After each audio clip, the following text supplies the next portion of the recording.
Hi guys, this is a different Chats from the Blog Cabin. I'm here with my friend Emily, and we're actually on location at her farm.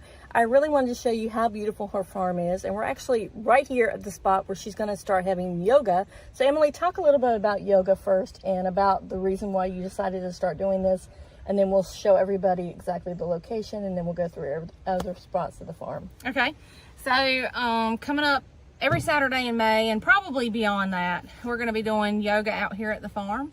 For the first month, we're kind of testing different times to see what works better for people. So we're doing some at noon, some at 8.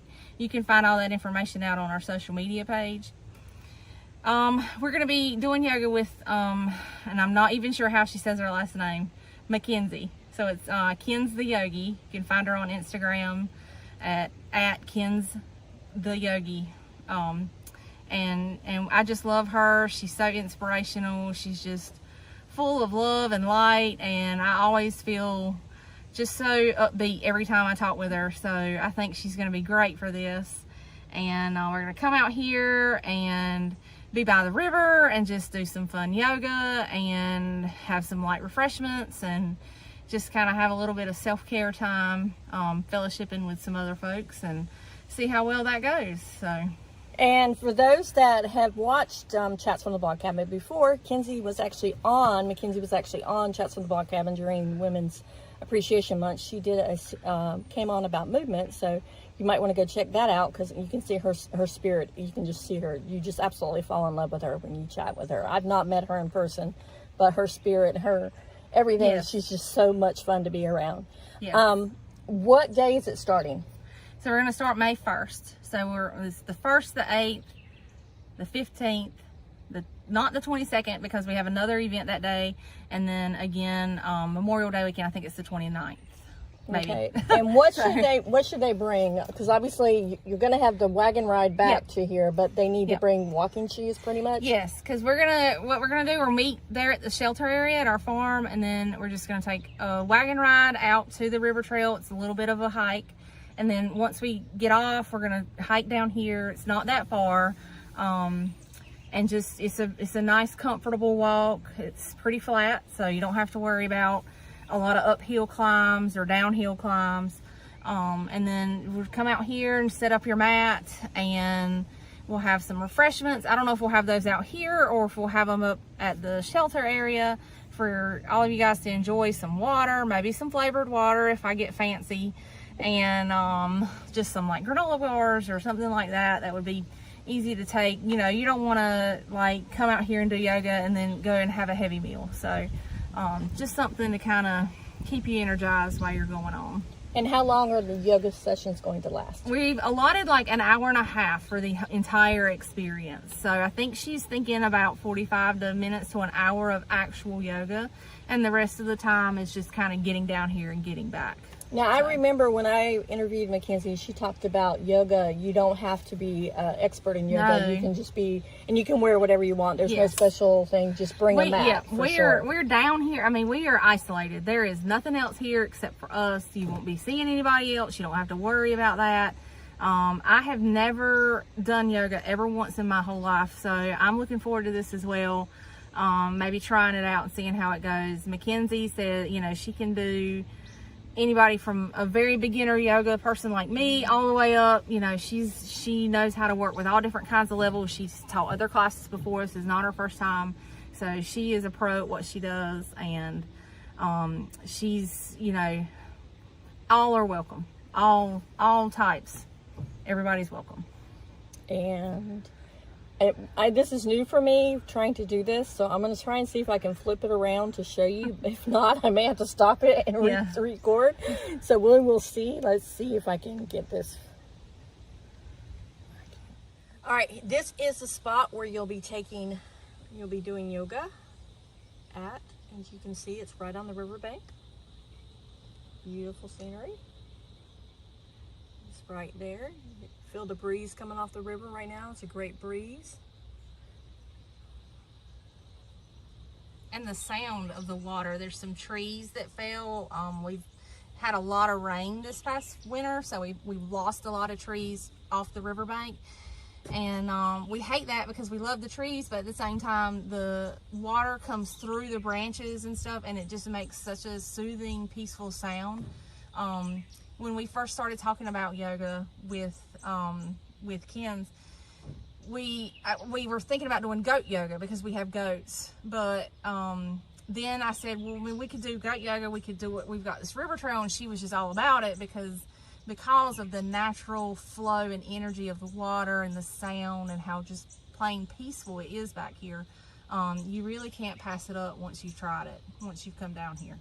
And I will say, doing it in the morning and toward the daytime, you're not getting quite so hot because in North Carolina it gets very hot very fast. Yes. All right, so stay with us and we're going to take you on to another spot in the farm. Okay guys, we're on the river trail right now, and this is Clarice and Penelope. I couldn't remember which one. They're part of the pasture gang that you normally would see up in the front, but they're actually down here earning their keep. So what are they doing, Emily? So we just have some areas along the trail where we feel like the underbrush just impedes the view of the swamp and stuff. So I had the bright idea of, let's bring the goats down here and let them kind of eat the briars and all the ivy and stuff, the poison and the grass and everything and the little trees, and make our job a little bit easier. They're kind of enjoying it. It's a new thing. This is just day 2. So we're gonna see how this works out. And they love having the variety of stuff to eat. Our goats are actually kind of picky. They just won't eat anything. So it's kind of a misconception as far as goats are concerned. But they do love brush and cleaning up overgrown areas. So this kind of works out for them. Let's talk about the history of the goats. Let's talk about Clarice first, because Clarice has a very special place in your heart. Yes, well, so when we first got goats was right after Hurricane Matthew in 2016. Clarice's mom, Clementine, came to us as a rescue goat, and a couple years after that, she gave birth to Clarice and her brother Clyde, which we ended up selling to another farm. And so Clementine unfortunately passed away a couple years ago, but we had a billy goat out here. So Clarice got pregnant, and then it's been about a year ago, she had Penelope and Rose. So now we have Penelope here. Rose unfortunately passed away. Goats do not have the most hardy constitution. They don't have a great will to live. So if they ever kind of get down a little bit sick, it's really hard to bring them back. And unfortunately, Rose just kind of got down and sick this winter, and just whatever we did was not enough, and she just didn't make it back. But Clementine also lives on, doesn't she? Yes. So this is her daughter and granddaughter out here. And she also lives on in Goldsboro as well. Yes, as Wine and Design, right. So if you ever go to Wine and Design Goldsboro, and I believe Wine and Design Wilson has it as well. They did it one time anyway. You can paint Clementine. So they have a portrait of her up there to paint. I went this past winter and painted her with my daughter, so I have a picture of her. And we really miss her. We love her, and I'm just glad that she's kind of living on in people's memories. And I wanted to show you guys these two, because when we go back up to the pasture gang, you wouldn't see them because they're down here doing their work, but there's more in the pasture gang, and you'll see my favorite up there at the pasture gang. Yep. So stay tuned for more. My favorite. Okay guys, we are actually at the front of the river trail. We're going to emerge from the river trail so you guys can see what it looks like. But Emily's just going to drive. We're actually not walking. We're actually on the gator, so that's what you hear right now. We're like, no, we're not going to take a walk all around the farm right now. But if you remember back in the summer, I took my pictures right back there. So that's one of my absolute favorite places. I love the ferny grass. It takes beautiful pictures because of that dappled light. And that's another thing. You also open up the farm for photographers. Yes, we do. I think we charge $30 a day for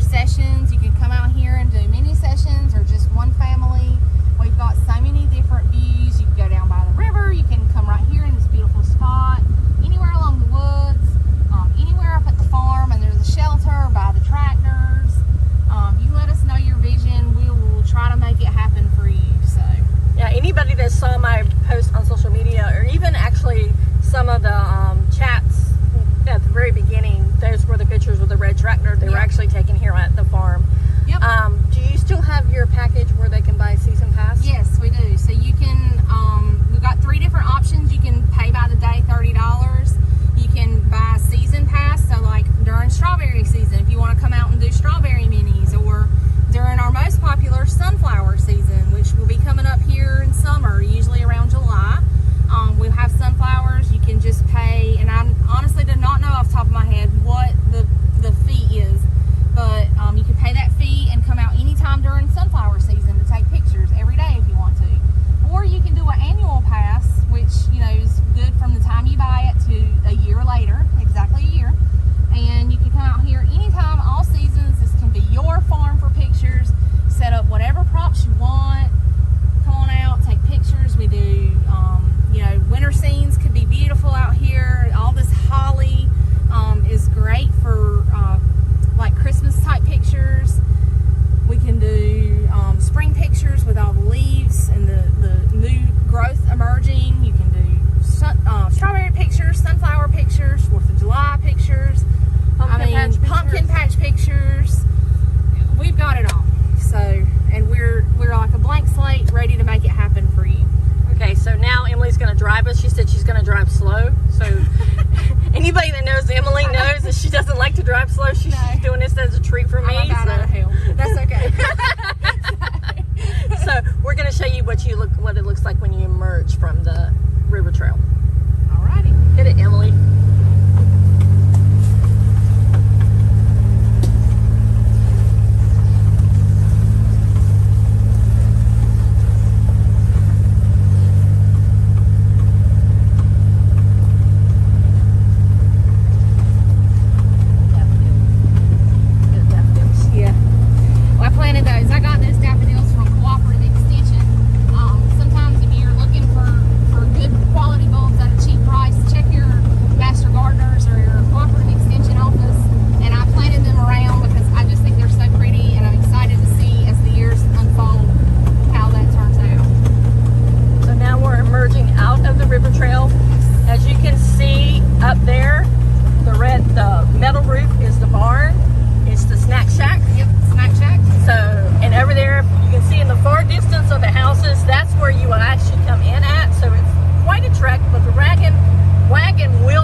tangerine, but they're kind of a light orange color, and They're just super good. We've got some old style persimmons. These are Japanese persimmons right here, and they have not even yet flowered because these got hurt really bad in that first cold spell we had all that freezing temperature.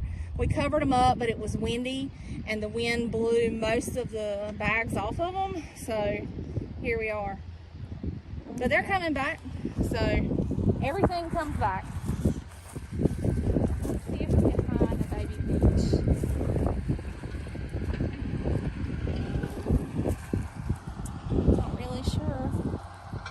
These were so pretty when they were blooming. I was so excited because I just think they would make such a great photography setup. Come out here and do pictures in the peach orchard. I'm not sure.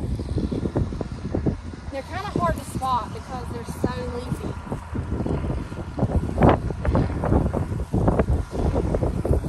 After you leave, I'll find like 5. Of course. Always, every time.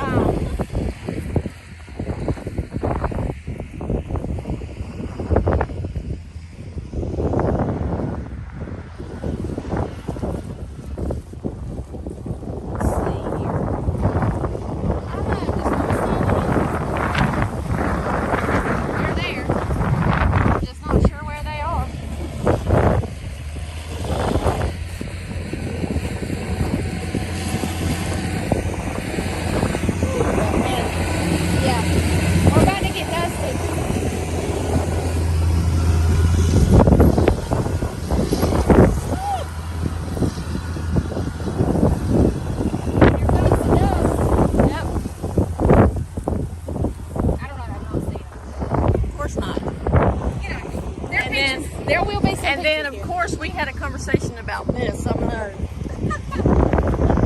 messaged her about this particular item right here.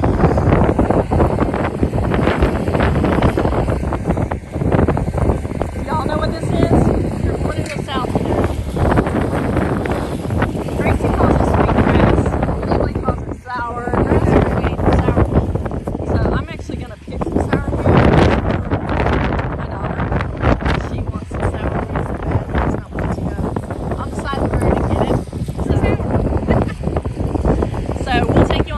Location after that. We found a peach. No, we gotta find it again. JR found it, should I say? Yes. Right here. Little baby peach. Right there. Yep, little furry peach.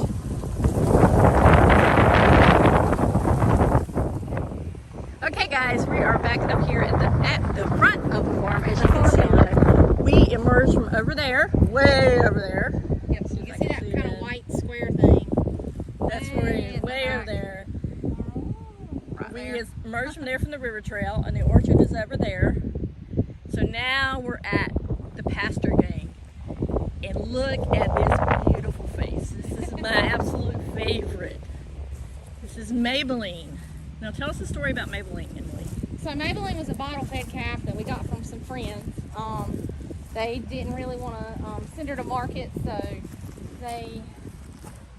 we got her. So, which is great. She's very people-friendly. She loves it. But the concept of personal space is foreign to her. She's a big grass puppy, is what we say. She'd be a lap dog if she could, I think. Are you a grass puppy, Maybelline? She loves ear scratches. You're not going to find any water in there. We got water for you back there in the tub. So, yep. Now I'm trying to get this. Of course, it's not going to work now. Maybelline, can you say hi? Can you moo? Come on, move for me. She's too well fed. So how old is Maybelline now? I think Maybelline was born in 2018, so I think she's about 3. I can't, off the top of my head. Days run together, man. Years run together. And you didn't name her, right? Nope, she came to us named Maybelline, and it really fits because I love using vintage old names, kooky little names for my animals, so Maybelline fits her, and I couldn't see changing it. Now let's talk about the hen parties that you have, because sometimes Maybelline is and Herbert definitely Herbert for sure. are Not sure where he is. the stars Probably under of shelter. the Oh yeah. hen parties. I don't know if I'd show him quite right in a second. Oh, okay. He's having a male problem. So, yep. So we do hen parties out here. We do a couple every year. I was gonna plan one for May, but May is just so packed busy for me. I decided not to. My next one is actually gonna be on June 25th, I think, with Mackenzie again. We're gonna do full moon yoga and just have fun. We might do a charcuterie board, just have some girl time out here doing a little bit of yoga and just having a good time, just fellowshipping with each other. So we have a good time. We usually eat something, we do something, show it off. That's Herbert. That's Herbert. You can't see him yet, Yeah, but he's good. he's good. So my female donkey is coming into heat, which means she's in season to be bred. And Herbert knows this. He can smell it, and it gets him very excited, as you can probably see looking at him right now. So the bigger donkey is my female. That's Hortense. So speaking of vintage crazy names, that was my great grandmother's name, Hortense. And so the little baby here is Hepsy. She was born in last October, so she's about 6 months. Oh, we lost her.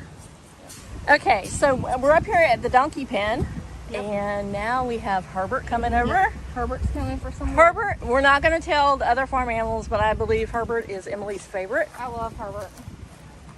I'm his person, I think. He loves me. Every time I see him, he comes up for me so I can rub his back.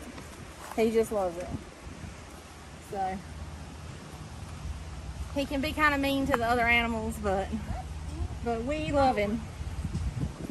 And let's talk about the type of donkey they are. So I think they're Jerusalem donkeys because their markings create a cross. And as we all know, Jesus rode a donkey on Palm Sunday into Jerusalem, so that's why we call them that.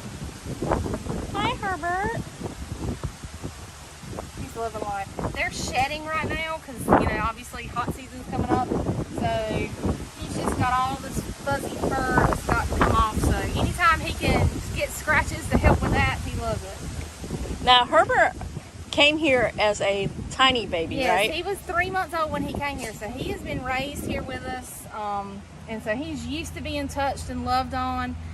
Hortense, not so much. She came here a year ago at 4 years old, so she's not a people-friendly donkey.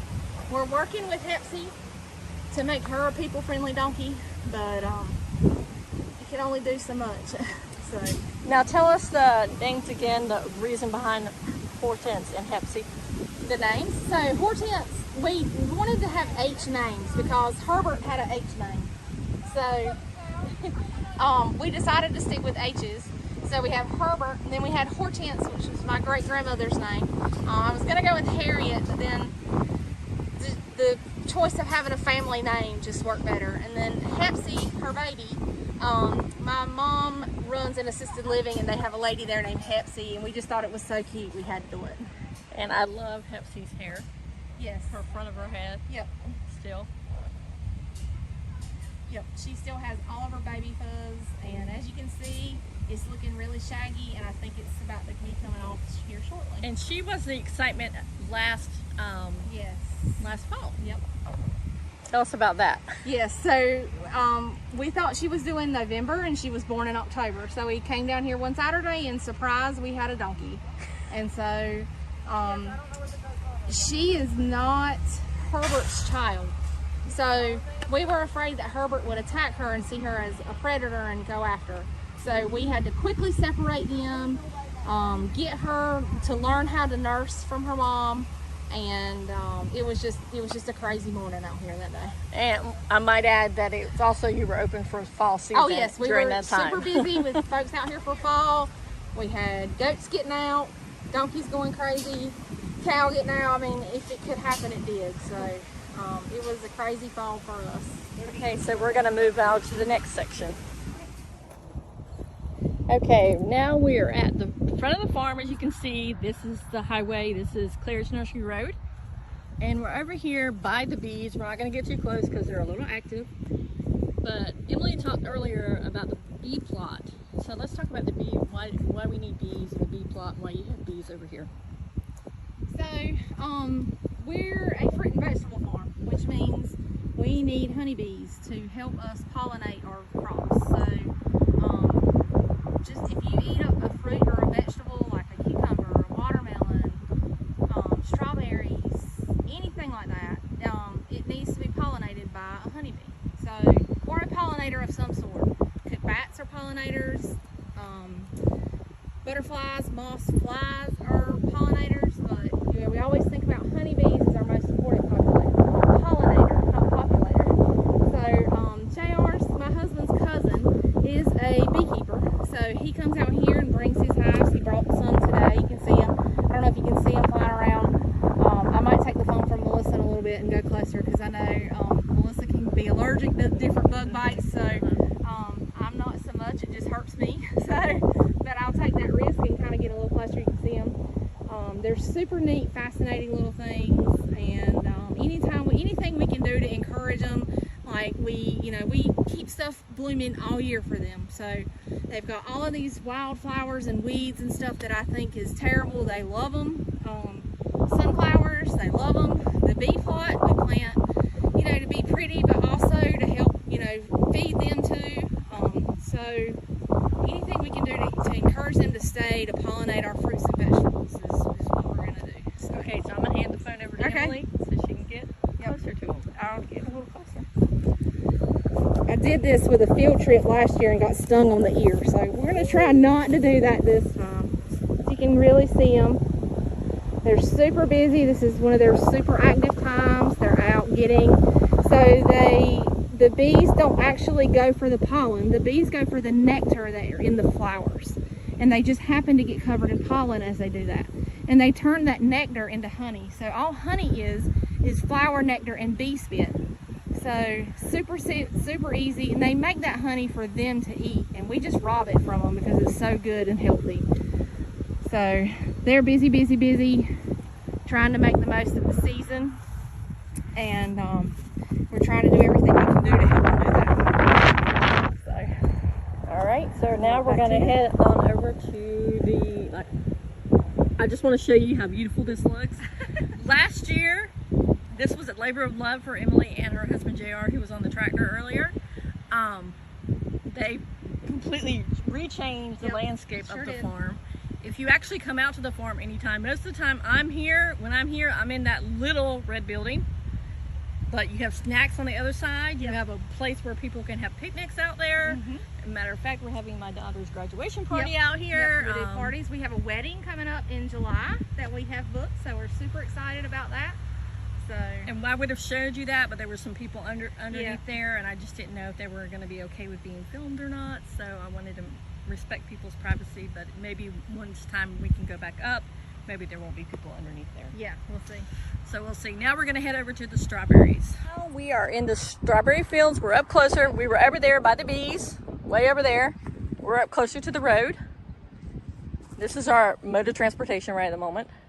That is not their horse. Many people ask when they come, is that your horse? No, it's not their horse. So don't bother the horse. Yep. But now we're in the strawberry field. Now, Emily, talk about your strawberries. So we have, we increased our acreage this year. We have 2 acres of strawberries. We try to sell most of them. You pick, and we do. So you can see them. They're super ripe right now. This weather that we've been having lately, this hot weather, it's a blessing and a curse. They tend to ripen faster, but berries in general don't like super hot weather. So we like it and we love it at the same time. So we also need some rain desperately. Our area's been very dry, but rain is super bad for berries. So it's always a catch-22 out here. So, and you can see the plants are stressing a little bit. You notice these here, they're called runners. And actually this is where these kind of run out and they'll root themselves in the dirt, and that's where you get a new strawberry plant. But that's not a sign of a healthy plant. So they're kind of struggling with the seed.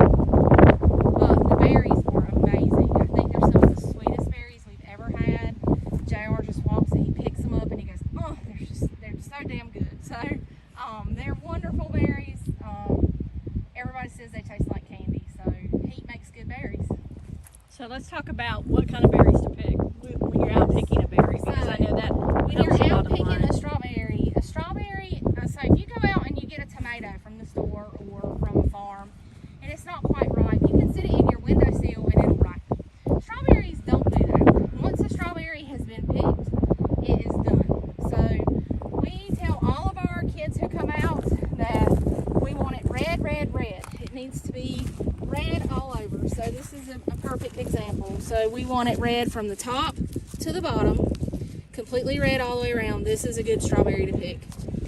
Unlike, let's see, this one. That's not that one. Let's see, this one is red a little bit and still green. That's not a good strawberry to pick. Even this one, so it looks good on one side, but on the other side, that's not ready to pick. So you definitely want to make sure you're picking a totally red strawberry all around, and do not pick the flowers. So the inside of this flower here, that is a baby strawberry. So if when you pick these flowers, you're picking the production before it can even begin. So that's always important. If you happen to accidentally pick one, let's say you go and grab it and the whole plant comes up, or you go and grab it and you think it's ripe but it's not, go ahead and put it in your basket. If you pick up the whole plant, you can just throw it on the ground. If you pick up a strawberry and it happens to have a bad side, throw it on the ground. Don't put it back on the plastic. Don't put it with the plant. Strawberries are very susceptible to disease, and just like we've seen with the corona issues, we want to keep them as sanitary as possible. So putting berries that might not be good, or plants that'll just rot on top of the plastic, that disease carries right on to the next plant. And as you can see, these plants are very close together. What happens to one plant happens to the next plant, the next plant, the next plant. And basically a whole room can be gone in just a matter of days. Disease will spread very fast. Now, why is it important to support a local farm rather than getting your strawberries at a grocery store? So a lot of strawberries, you know, you'll get at the grocery store, probably coming from Florida or California, and they're not really likable. For me, it's always best to eat things seasonally. So when it's seasonable and it's coming off, that's when it's going to have the best flavor, the best texture, and just be at its prime for eating. So strawberries for us in North Carolina are in April and May. There are some local farms that are extending their seasons with the use of greenhouses and high tunnels and stuff, but for the most part, April and May. If you find strawberries in the grocery store another time of year, they're not local strawberries. They're coming from California or Florida or Mexico or somewhere like that. And that's fine if that's what you have to use, but for the most part, they're not going to be as good as getting a locally grown strawberry from a North Carolina farm. Now, some grocery stores do have North Carolina farm strawberries in their thing, so it's always important to look at your label, see where your strawberries are coming from, look at the strawberry, what does it look like. Sometimes they can be picked early and forced to ripen, and they just don't have the flavor and the texture that a locally grown strawberry will have. But luckily, strawberries freeze very well. So you can always come out to a local farm when they're in season and pick several buckets and carry them home and freeze them, and you'll have strawberries all year long that taste good. And if they come here to pick at Odom Farming Company, what is the price? So we charge by the bucket just because of corona issues. The less we can touch and the less interaction we have with touching stuff that our customers have, the better. So we just charge by the bucket. They can pick up their own bucket. We don't have to worry about weighing anything. We charge $10 for a 4-quart bucket, or $6 for a 2-quart bucket. So we feel like that's pretty reasonable, and we do offer discounts for people who pick multiple buckets. So always ask at the counter. And a lot of other farms do that as well. So ask. Okay, so now we're going to move on to the next part, and we'll be right back. Okay guys, we are actually sitting on the swing. As you can see, we're actually over here on the swing. This is the snack shack and the picnic shelter if you want to do an event here. The ticket booth for in the fall, right? That's when you come in to buy on the farm. They have a lot of photo ops. There's an old tractor here, a tractor over there. They have a sign there. You can also go down to see the animals. They have picnic tables out in the sun, some underneath the shelter, and they have tons of playground equipment as well as the big sandbox and the pumpkin chunkin way over there. That's only in the fall. And the wagon rides will only be in the fall, and you also have them when you have sunflowers. We're gonna be starting some wagon. I tongue-tied every time. Some wagon rides. We're gonna be starting those this weekend. Actually, we're gonna be doing some on Saturdays and Sundays. Not quite how we do it in the fall. I think we're just gonna run it like every 30 minutes or so. But we're gonna start that this weekend, and we're gonna be running it through sunflowers as well. So. My son is very excited about driving hayrides. Okay, so guys, stay tuned and we'll be right back and we will finish up. Okay, it's Melissa and Emily again. We're finishing up. We're sitting here on the swing. Emily just got herself a drink from the snack shack. Emily, any last things about the farm? Like the hayrides that you were just talking about for starting out this weekend. Is there going to be a cost for the hayrides? Yeah, so we're planning to do hayrides and open the river trail this weekend as well. So if you just want to like take a hayride with your family, it's going to be $2 a person just to ride around, quick hayride around the farm. And then if you want to include the river trail in that, stop off, walk down there. We're able to go fishing down there. We catch fish every time we go, just to enjoy the weather or just have some time with your family fishing on the river. It's going to be $5 a person, including the river trail and the hayride. So all that's included. If you don't want to do any of that, you don't have to. You just come pick your strawberries. Like we said, $10 for a large basket, $6 for a small. Come and enjoy. Go pick strawberries. Come up here and enjoy the playground. There's no charge for that. There's only charge for a hayride and the river trail if you want to do that. Now let's talk about COVID restrictions, because we're still under a lot of COVID. Yes. I mean, you've been fully vaccinated. Yes. I believe you and your husband both have. Yes. So let's talk about the restrictions that you have in place. Yes. So the CDC actually just lifted some restrictions for outdoor activities where we no longer have to wear masks. So I'm really excited about that because it's very hard to pick strawberries out there when it's, the sun's beating down on you and wear a mask as well. So we are encouraging social distancing. We have hand sanitizer everywhere. We try to limit what we touch as far as customers touching. My husband and I are fully vaccinated and we're super excited about that. And like I said, we're just trying to do our part to keep everybody safe when they come out. So, and let's talk a little bit about the history of your farm, because you guys did not start out as farmers. You have a degree in history. Yes, I do. I know. So let's talk about that. I'm telling you, that class on the French Revolution really helps me every day out here on the farm. I can tell you that. But if you want to talk about Robespierre, I'm your girl. So we both come from farming families. My husband's family farmed. My family farmed, although my parents did not. My grandparents did. So we're kind of used to the lifestyle. And then I married a farmer. My husband, followed in his dad's footsteps. He was working for another farmer, farming some on his own. And so I married him. And then after the Great Recession in 2008, I was laid off from my job. And we were looking something for me to do because there just wasn't a lot of jobs out there, not a lot to do. And JR said, why don't we plant some strawberries and you can run the stand? And I was like, okay, that sounds like a great idea, because apparently I've temporarily lost my mind. So that's when we started that. We had our first crop. In 2009 we planted it, and then we harvested in 2010, and Odom Farming stepped off. And in that same year that we first started selling strawberries, his grandmother passed away, and the family wanted to sell the farm, and thankfully they sold it to us. So we bought his family farm. So we're third generation farmers, but this is a first generation operation. So, and we, like I said, we started in 2010 with strawberries, and then that fall we had a corn maze, and we just, keep kind of expanding, getting bigger, trying new things. Started doing sunflowers. We did a CSA for a while. We do events. Like I said, we have a wedding booked coming up here in July. We've got parties booked, and we're just, We've got a river trail, we've got camping opportunities out there, fishing opportunities. We're just, every year we kind of add a little bit more and get a little bit bigger. And thankfully the community has supported us in that. So let's talk about building relationships, because the farm has built some relationships as well. Yes.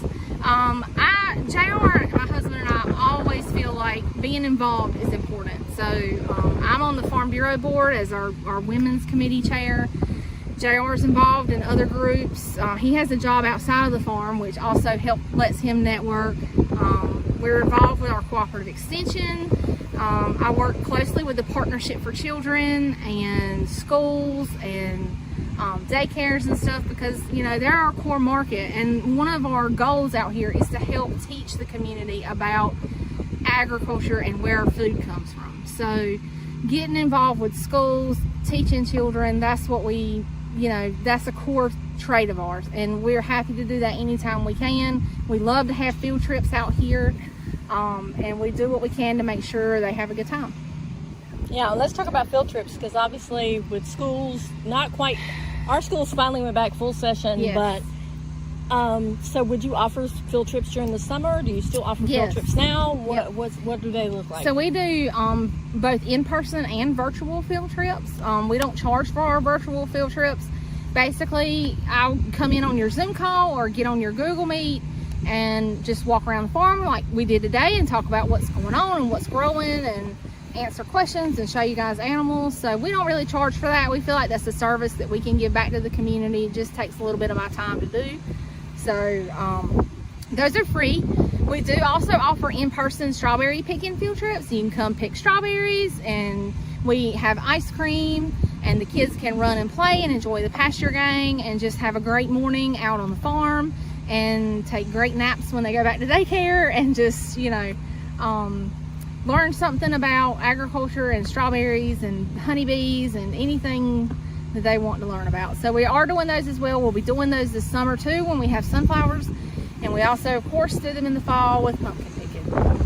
So let's talk about the fall, because I know the fall is probably your favorite thing, my even though absolute we're favorite. not at the fall yet. Yep. But I think we need to talk about the fall a little bit so people know exactly what you offer all year round at the farm. Yes, so we offer sunflowers in the summer, obviously, and we just have fields of sunflowers that we kind of cut trails in, let people walk, and you pick sunflowers. And then in the fall, we have another batch of sunflowers usually. We do hayrides, pumpkins. We fill the yard up with games and different opportunities. We have a corn maze. Last year we had a cotton maze. I'm not sure if we'll do that again or not, but we also had the river trail open, and it's just really great. I love fall. It's my favorite, one of my favorite. I love fall and winter. I'm a cold weather girl, so it doesn't really work out as farming because this is our time. We're busy, but fall especially, just because, you know, it just feels cozy. You're ready for bonfires. You're ready for hay rides, having a good time with your family. Come on out. You know, we're open every weekend. We do field trips in the fall, during the week. I forgot. I'm thinking about seasons and not weeks. So, I'm telling you, I've got mom brain. I'm just going crazy. But yep. So we love it. We've got all kinds of stuff going on. We do special events. Like last year, we did a full moon hayride. We had 2 full moons in October. So we lit up our river trail for a night, and so it was kind of a fun, spooky activity to do as a family, but not really haunted, so it was perfect for kids. We did that. We usually do a festival.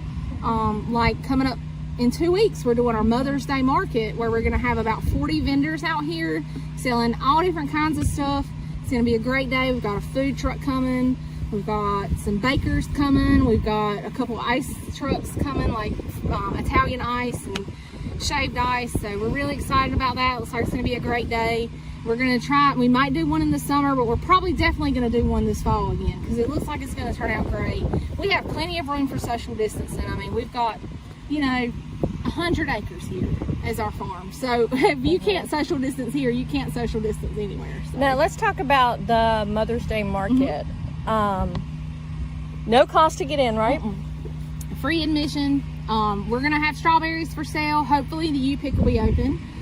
We'll be doing hay rides. The river trail will be open as well. We're gonna have yoga that day at 8 o'clock in the morning. Then we're gonna come out and have the market starts at 10, from 10 to 3. We're going to have vendors set up all around the farmyard. Like I said, we have about 40, and we're doing hayrides, and we're going to have some music, and it's just going to be a really fun day out on the farm. Okay, so guys, I hope you will join us out on the farm. Emily, tell us where you're located at. So we're located at 1426 Claridge Nursery Road, Goldsboro. You can find all of our information on our website, odomfarmingcompany.com, or on our social media page. It's at OFC Inc. We are right outside of Goldsboro, like maybe a couple miles, right by the Rosewood Walmart, right by the Rosewood McDonald's. So you can't, super centrally located and easy to get to. And speaking of the Rosewood McDonald's, if you want to pick a McDonald's and have lunch out here, yeah, she's got picnic tables, so Come on. make it a family day. There's also Wendy's out here by the Walmart. There's a Sheetz. There's a Smithfield Chicken and Barbecue. And there's also Adams on your way in too, as well. Adams on Third House Barbecue has the best brisket in Wayne County, and we've got Doughboy's Pizzeria, super great New York style pizza. And I love their chef salad. And there's a Papa John's out there as well. There's Walmart. You could always go in and run to Walmart. And there's a Japanese place up there. Yep, there sure is. We've even had like Domino's deliver. So you know, hey, Papa John's delivers too. Yeah. You say, hey, let's do DoorDash or Uber Eats. Send them out here. We've got probably 20 picnic tables, so you'll always be able to find a spot to eat. And don't worry if you don't get the drinks. She has the drinks here. I have drinks and snacks for sale, and I'm hoping to get ice cream coming up in the next couple weeks. So, ice cream. I'm excited. And she gets the good kind of ice cream, folks. It's Bluebell. Yep. Love it. Love Simply Natural too, but Bluebell comes in a little cup, so it's a whole lot easier to sell. So, guys, we will